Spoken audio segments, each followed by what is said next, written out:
گوجری زبان میں اپڈیٹ سنیے۔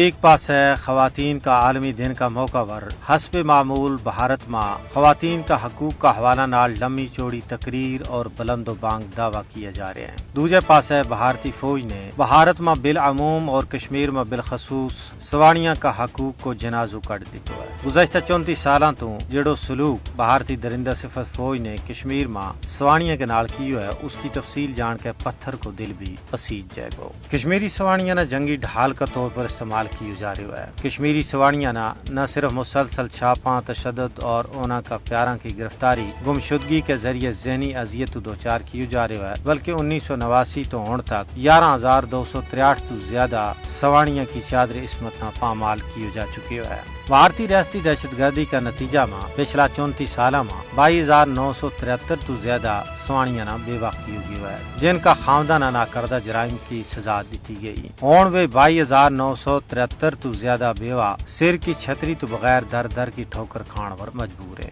غاصب بھارتی فوج نے 7,000 تو زیادہ لوگوں نے دوران حراست لاپتہ کر کے اتنی سوانیاں نیم بیوہ کر دی تو انہوں کو بھی کوئی پرسان حال نہیں ہے۔ بھارتی غاصب فوج کی درندگی کا نتیجہ میں 1,07,900 تو زیادہ کشمیری بچہ یتیم ہو چکے ہیں۔ بھارتی غاصب فوجی معمول کے مطابق کشمیری سوانیاں اپنی حوث کو نشانوں بنا رہا ہے۔ کشمیر میں بیوہ اور نیم بیوہ سوانیاں کی بھی اتنی بڑی تعداد بھارتی فوج کی درندگی کی گواہی دے رہی ہے۔ عصمت دری اور سوانیاں کے خلاف دوجا جرائم کا حوالہ نہ بھارت دنیا میں سر فہرست ہے۔ خواتین کو عالمی تیڑو اس گل کو تقاضو کرے کہ نہ صرف کشمیر بلکہ پورا بھارت میں بے گناہ سوانیاں پر اون آڑا ظلم و ستم کے خلاف آواز جائی جائے اور ان جرائم میں ملوث مجرمانہ کیفر کردار تک پہنچائی جائے۔